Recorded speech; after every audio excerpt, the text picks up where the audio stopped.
ኢትዮጵያ ውስጥ እየመጣ ያለው እድገት ሳይሆን ተአምር ነው ያለው። እኛ ለውጥ ልናመጣ ካሰብነው ፍጥነትና ጥራት በላይ ነው ለውጥ የመጣው። ይህንን ተአምራዊ ለውጥ መጠበቅ ካልተቻለ አደገኛ ጣጣ ሊያመጣብን ይችላል። በጩኸት ብናበላሽ እናጠፋዋለን እንጂ አናለማውም። የጀመርናትን ጭላንጭል እናጠፋታለን እንጂ ውጤት አናመጣበትም ብለዋል። ሰላም ጤና ይስጥልኝ ክቡራትና ክቡራን ቤተሰቦች፣ ከዚህ ሰዓት ጀምሮ አዳዲስና ወቅታዊ መረጃዎችን ወደ እናንተ አደርሳለሁ። ሌሎች አዳዲስ መረጃዎች እንዲደርሳችሁ ከታች ይህን ቻናል ሰብስክራይብ በማድረግ እስከ መጨረሻው አብራችሁኝ ቆዩላለሁ። ኢትዮጵያ ውስጥ እየመጣ ያለው እድገት ሳይሆን ተአምር ነው ያለው። እኛ ለውጥ ልናመጣ ካሰብነው ፍጥነትና ጥራት በላይ ነው ለውጥ የመጣው። ይህንን ተአምራዊ ለውጥ መጠበቅ ካልተቻለ አደገኛ ጣጣ ሊያመጣብን ይችላል። በጩኸት ብናበላሽ እናጠፋዋለን እንጂ አናለማውም። የጀመርናትን ጭላንጭል እናወድማታለን እንጂ ውጤት አናመጣበትም ብለዋል። ባለፉት 7 ዓመታት የኮሮና ወረርሽኝ እንዲሁም የሰሜን የኢትዮጵያ ጦርነት እያለ ከፍተኛ ለውጥ አስመዝግበናል።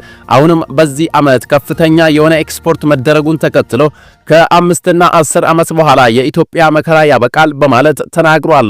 በቃለ ምልልሳቸው ላይ ስለ ምጣኔ ሀብትና የሰራተኞች የደሞዝ ጥያቄን ያነሱት ጠቅላይ ሚኒስትሩ ሐኪሞች ብቻ ሳይሆኑ ሁላችንም የደሞዝ ጥያቄ ያለን፣ ነገር ግን ጉዳዩን በስክነት ማየት ያስፈልጋል በማለት ተናግሯል። በአገሪቱ ያሉ የሕክምና ባለሙያዎች የደሞዝ የጥቅማ ጥቅምና ሌሎች ጥያቄዎችን በማንሳት የሥራ ማቆም አድማ ማድረጋቸው ይታወቃል። ከዚህ ጋር በተያያዘም በርካታ የሕክምና ተቋማት እየተሰጠ ያለው አገልግሎት አሁን ድረስ መስተጓጎል እንደገጠመው ይታወቃል። የሕክምና ባለሙያዎቹ ለጥያቄዎቻቸው አሁንም ከመንግስት ተገቢ ምላሽ አላገኘንም በማለት መፍትሄ እንዲፈለግ እየጠበቁ ይገኛሉ።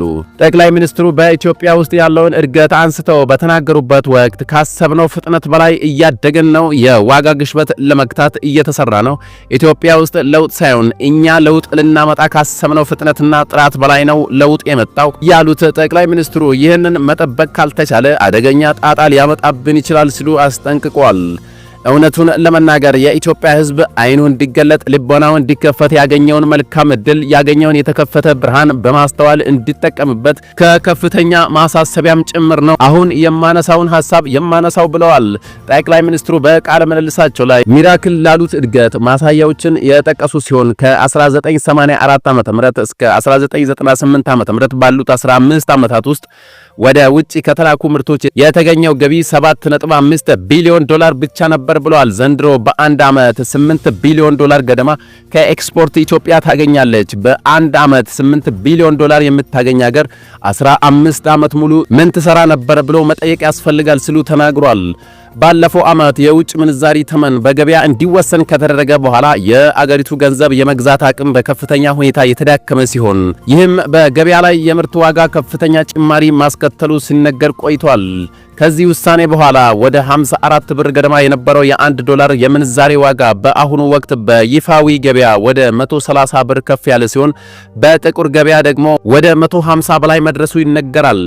በተመሳሳይ በየጊዜው መንግስት ለነዳጅ የሚሰጠው ድጎማ ከመነሳቱ ጋር ተያይዞ የትራንስፖርት የሸቀጦችና የአገልግሎት ዋጋ ከፍተኛ ጭማሪን በማሳየቱ የኑሮ ውድነት ነዋሪዎችን እንዳሳሰባቸው ተስተውሏል። የዓመት ሲጀመር የኢትዮጵያ የማንሰራራት ዓመት ነው ብዬ ነበር ያሉት ጠቅላዩ ዘንድሮ እኮ ከፍተኛ የማንሰራራት ዓመት ነው፣ ዘንድሮን 4፣ 5፣ 10 ዓመት ከደገመች ኢትዮጵያ አበቃ፣ መከራዋ አበቃ ሲሉም ተደምጠዋል። ጠቅላይ ሚኒስትሩ አገሪቱ ባለፉት 15 ዓመታት ለውጭ ገበያ ካቀረበችው የቡና ምርት ያገኘችው ገቢ 3.5 ቢሊዮን ዶላር እንደነበርና ዘንድሮ በአንድ ዓመት 2.5 ቢሊዮን ዶላር ሽጣለች። ይህ ማለት በ2 ዓመት ውስጥ 5 ቢሊዮን ብትሸጥ በ15 ዓመት ውስጥ ከሸጠችው በብዙ የበለጠ ትሸጣለች ብለዋል። በተመሳሳይም 15 ዓመታት ውስጥ ከወርቅ ሽያጭ የተገኘውን ገቢ ለንጽጽር አቅርበው 508 ሚሊዮን ዶላር ከኤክስፖርት ተገኝቶ እንደነበርና ዘንድሮ 3.2 ቢሊዮን ዶላር አግኝታለች ሲሉ ከፍተኛ እምርታ መመዝገቡን ጠቅሰዋል። ጠቅላይ ሚኒስትሩ ይሄን የመሰለ እድገት እያመጣን በተመሳሳይ የኢትዮጵያ ኢንፍሌሽን ከ30 ገደማ ወደ 13.5 ወርዷል ሲሉም ተናግሯል። ጠቅላዩ ስለ ኑሮ ውድነትና ስለሚነሱ የደመወዝ ጥያቄዎች ሲያስረዱም ኢትዮጵያ ውስጥ ካለው የዋጋ ንረት ጋር ተያይዞ የኑሮ ዘያችን በግራም በቀኝም ተነካክቷል ካሉ በኋላ በዚያ ምክንያት የሚፈተኑ ሰዎች አሉ። በቅርቡ የሕክምና ባለሙያዎች ያነሱትን የደመወዝ ጥያቄ ምንም ጥያቄ የለውም፣ ከደመወዝ ጋር የሚያያዝ ችግር አለብን፣ ትክክለኛ ጥያቄ ነው፣ ነገር ግን የተለየ አይደለም፣ ብዙዎቻችን የሚነካ ነገር ነው። ይህንንም የደመወዝ ጥያቄ ለመፍታት ግን ማስተዋል መስከን ማሰብ ያስፈልጋል በማለት ይህንን ለፖለቲካ ዓላማ መጠቀም የሚፈልጉ ሰዎች እንዳሉ ታይቷል ሲሉ ተናግሯል። የደሞዝና የጥቅማ ጥቅም ጥያቄያቸው ከምንም አይነት የፖለቲካ ጋር እንደማያያዝ የጤና ባለሙያዎች በተደጋጋሚ ቢገልጹም ጠቅላይ ሚኒስትሩን ጨምሮ ሌሎችም ባለስልጣናት ጥያቄው የሌሎች መጠቀሚያ ሆኗል ሲሉ ከሰዋል።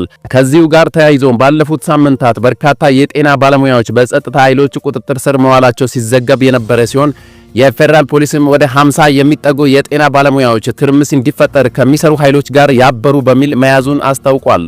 መንግስት ይህ ጥያቄ በጩኸት ይመለሳል ብሎ እንደማያምን የተናገሩ ጠቅላይ ሚኒስትሩ በሰከነ መንገድ አቅማችንን እያገናዘብን ምላሽ እየሰጠን መሄድ ያስፈልጋል። ይህንን ጉዳይ ግን ከስክነት፣ ከውይይት፣ ከምክክር ከየት እንደምናመጣው ከማሰብ ውጪ መልስ አይገኝለትም ብለዋል። ብንጮና ብናበላሽ እናጠፋዋለን እንጂ አናለማውም። የጀመርናትን ጭላንጭል እናወድማታለን እንጂ ውጤት አናመጣበትም በማለት በውይይትና ሁለቱንም ወገኖች አሸናፊ በሚያደርግ መንገድ መፍትሄ እያበጀንለት እንሄዳለን ብለዋል። ክቡራትና ክቡራን የዛሬ ሚዲያ ቤተሰቦች የአሁኑ መረጃ ይህን ይመስል ነበር። አዳዲስና ወቅታዊ መረጃዎች በፍጥነት እንዲደርሳችሁ ይህን ቻናል ከታች ሰብስክራይብ አድርጉ እያልኩ በቀጣይ መረጃ እስክንገናኝ ድረስ ሰላም።